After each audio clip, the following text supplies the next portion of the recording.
Arti malantar buat tangan itu sudah ada. Palantar itu artinya altar. Ini berdasarkan ayatnya. Palantar itu artinya altar. Di altar itu juga diadakan persembahan. Apa yang kalian kerjakan, apa yang kalian tanam, apa yang kalian hasilkan dari jerih payah kalian, itu dihantarkan di altar. Sama di pelantar, dipersembahkan juga untuk Allah. Jubata, ada di situ beras. Karena kalian berumah, minta berkati jubata. Karena ada situ beras itu cuma tak bisa bersatu, hanya beras putih sama harus dua-duanya, beras putih dengan beras pulut. Jadi dua-duanya sudah ada.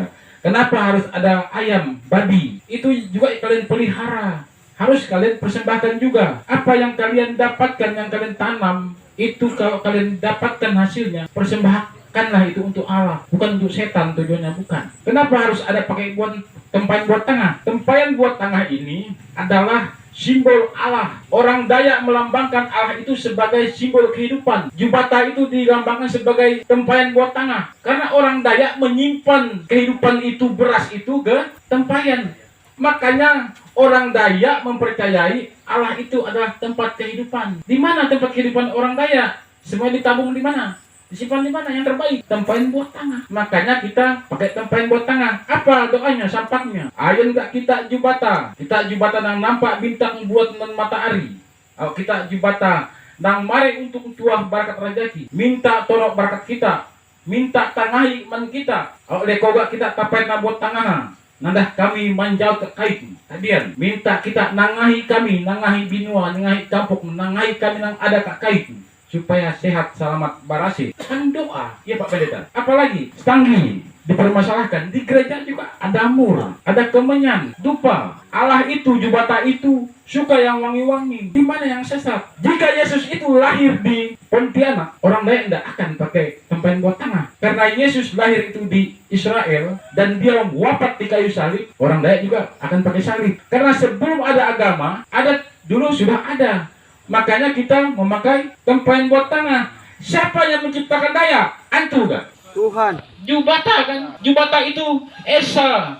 Jubata itu mengetahui. Mau pakai bahasa apapun kalian, kita ciptaannya. Kalau dia tidak mengerti, artinya dia bukan Allah. Kenapa harus kita sembah? Orang Dayak tidak menyembah leluhur. Tidak. Tidak sama sekali.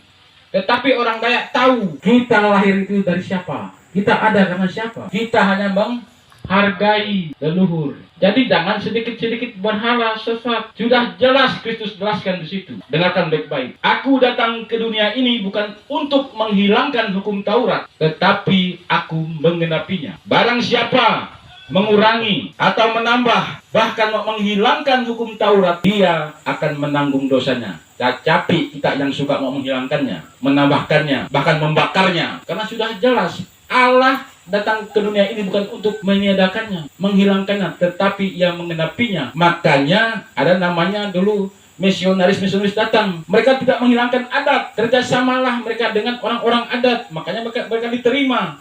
Namanya inkulturasi, perpaduan adat dan agama, ya Pak Pendeta. Seperti itu. Jadi kalau ada orang yang mengatakan itu sesat, kami orang Dayak, kami punya cara. Tidak mungkin kami pakai budaya orang yang tidak kami ketahui. Allah menciptakan kami sebagai suku Dayak. Kami harus bangga menjadi orang Dayak. Ya inilah cara kami orang Dayak. Kami sudah diberi suku. Suku itu terbentuk karena ada adat budaya tradisinya. Inilah adat budaya tradisi kita. Kenapa kita harus mengelak, harus menghindar? Aku bukan Dayak, aku nak ngarati. Pakailah kita cara orang luar sono, orang luar sana. Ujung-ujungnya apa? Ditanya, dari mana? Dari Kalimantan. Orang apa? Orang Dayak. Antu alok juga dia.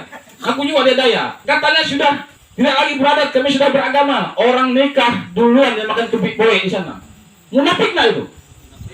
Antu alok agi, napadaka. Jadi jangan coba-coba.